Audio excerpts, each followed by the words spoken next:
वहीं मायावती ने उपचुनाव को लेकर अपने पत्ते खोल दिए हैं। कुंदरकी विधानसभा से प्रत्याशी के नाम की घोषणा कर दी गई है। बसपा ने रफतुल को अपना प्रत्याशी बनाया है। करहल से बीएसपी ने उतारा है प्रत्याशी।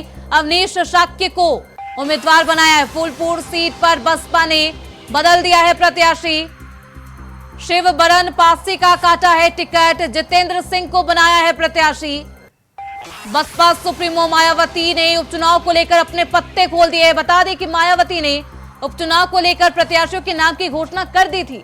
हालांकि कई नामों को फिर से काट दिया गया है। कईयों का टिकट काटा गया है। कुंदरकी विधानसभा से बसपा ने रिफाकत उल्लाह खान को उम्मीदवार बनाया है। करहल से बसपा ने अवनीश शाक्य को प्रत्याशी बनाया है। वहीं फूलपुर सीट पर बसपा ने प्रत्याशी बदल डाला है, टिकट काटा है। पहले प्रत्याशी शिवबरन पासी को टिकट दिया गया था और अब उनका टिकट काटकर जितेंद्र सिंह को प्रत्याशी बनाया गया है।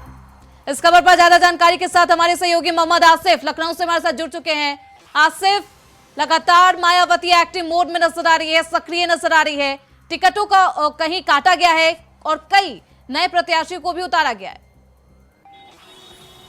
जी बिल्कुल श्रुति, जिस तरह से उपचुनाव को लेकर अब बसपा भी पूरी तरह से एक्टिव मोड में नजर आ रही है और बसपा अकेले दम पर चुनाव लड़ेगी, यह ऐलान बसपा प्रमुख मायावती पहले ही कर चुकी हैं। और जो उपचुनाव का रण है यह काफ़ी भीषण हो सकता है, क्योंकि एक तरफ जहां समाजवादी पार्टी लगातार एक्टिव दिख रही है, प्रत्याशी भी घोषित किए हैं, वहीं दूसरी तरफ बीजेपी भी पूरी तरह से एक्टिव है। यूपी सीएम योगी आदित्यनाथ ने सभी सीटों की कमान अपने हाथ में ले रखी है। इन सब के बीच बसपा प्रमुख मायावती ने भी अपने तीर कमान निकाल लिए हैं। अगर अब तक की बात करें तो बसपा प्रमुख मायावती 5 सीटों पर अपने प्रत्याशी उतार चुकी हैं। इसमें दलित कार्ड भी खेला गया है, ब्राह्मण कार्ड भी खेला गया है और मुस्लिम कार्ड भी खेला गया है। तो कहने का मतलब साफ है कि बसपा प्रमुख मायावती विपक्षी दलों को घेरने की पूरी रणनीति बना चुकी हैं और जिस तरह से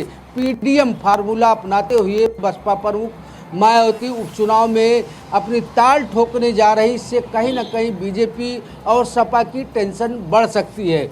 वहीं अगर बात करें सबसे महत्वपूर्ण सीट करहल की, तो यहाँ पर तेज प्रताप यादव जो सपा प्रमुख अखिलेश यादव के परिवार से आते हैं, मुलायम परिवार से आते हैं, यहाँ पर जो है बसपा प्रमुख मायावती ने अवनीश शाक्य को उतारा है। तो कहीं ना कहीं ये बड़ा दांव है। वहीं कुंदरकी सीट की बात करें तो रफातुल्लाह को यहाँ पर प्रत्याशी घोषित किया गया है। रफातुल्लाह बसपा के पुराने नेता है और तजुर्बेकार भी कहे जा रहे हैं। वहीं फूलपुर सीट की बात करें तो यहाँ पर दलित कार्ड खेला गया है। शिवबरन पासी को बसपा प्रमुख मायावती ने उम्मीदवार बनाया है। वहीं मझवा सीट पर ब्राह्मण कार्ड खेलते हुए दीपक तिवारी को प्रत्याशी घोषित किया गया है और जल्द ही अन्य बची जो सीटें हैं उस पर बिल्कुल आसिफ, लगातार दलित कार्ड खेलती हुई मायावती नजर आती है, लेकिन दलित कार्ड खेलने के बावजूद भी चुनाव में वो सफल नजर नहीं आ रही। हरियाणा का चुनाव हो, लोकसभा चुनाव हो और फिर एक बार उपचुनाव में भी उन्होंने दलित कार्ड तो खेला है। आखिर क्यों दलितों के बीच मायावती का प्रभाव कम होता जा रहा है? देखिए, अगर बात करें बसपा के प्रभाव की तो लगातार चाहे लोकसभा चुनाव हो या फिर जो विधानसभा चुनाव हो चुका हो या फिर हरियाणा चुनाव में जिस तरह से बसपा ने एक रणनीति बनाई, एक एयर तैयार किया कि वह पूरी दमखम के साथ चुनाव मैदान में उतर चुकी हैं, लेकिन नतीजा सिफर रहा। तो कहीं ना कहीं जनता की नज़रों से बसपा और बसपा प्रमुख मायावती पूरी तरह से ओझल दिख रही हैं। बसपा पर आरोप भी लगने शुरू हो जाते हैं चुनावी दौर में। जिस तरह से लोकसभा चुनाव में बसपा पर यह आरोप लगा कि मायावती जो सुप्रीमो है वह बीजेपी के लिए बैटिंग कर रही हैं, बीजेपी को जिताने के लिए अपने प्रत्याशी उतारती हैं। जिन सीटों पर समाजवादी पार्टी मुस्लिम प्रत्याशी उतारती है वहां पर बसपा भी मुस्लिम कैंडिडेट उतार कर कहीं ना कहीं समाजवादी पार्टी का खेला बिगाड़ने की कोशिश करती है। लेकिन जो मजबूती है, जो पकड़ है, कहीं ना कहीं लोकसभा चुनाव में साफ तौर पर दिखी है कि दलित, पिछड़ा और मुस्लिम वोटों पर पूरी मजबूती समाजवादी पार्टी ने बना ली है। लेकिन अब जिस तरह से 9 सीटों पर बसपा ने प्रत्याशी उतारने शुरू कर दिए हैं और 5 प्रत्याशी घोषित हो चुके हैं, और वहीं गाजियाबाद पर भी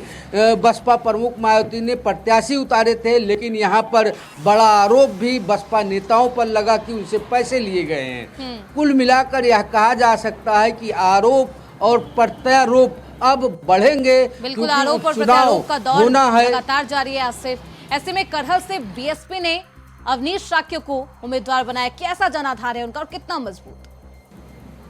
देखिए, अवनीश शाक्य की बात करें तो यह पुराने नेता हैं, लेकिन यह कहीं ना कहीं जो करहल सीट है यह सपा का गढ़ माना जाता है। यहाँ पर सपा प्रमुख अखिलेश यादव खुद चुनाव जीत चुके हैं। तो ऐसे में जो चुनावी समीकरण है, एक तरफ बीजेपी पूरी तरह से जोर लगा रही है, वहीं दूसरी तरफ बसपा भी प्रत्याशी उतार चुकी है। तो कहीं ना कहीं जो है समाजवादी पार्टी के लिए यहाँ टेंशन भी खड़ी होती दिख रही है, क्योंकि समाजवादी पार्टी को 2 छोर पर लड़ना है। एक तरफ तो बसपा का जो वोट बैंक है उसे समेटना है, दूसरी तरफ बीजेपी को कड़ी टक्कर भी देना है। और जिस तरह से अवनीश शाक्य का नाम सामने आया है, यह जो है जमीनी नेता है और कहा जा रहा है कि यह कड़ी टक्कर दे सकते हैं समाजवादी पार्टी और बीजेपी को। लेकिन जो चुनावी कोशिश की है मायावती ने, लेकिन जिस तरीके से फूलपुर सीट पर पुराने प्रत्याशी का नाम काटा है, उसकी वजह क्या बताई जा रही है? क्यों आखिरकार पासी का टिकट काटा गया?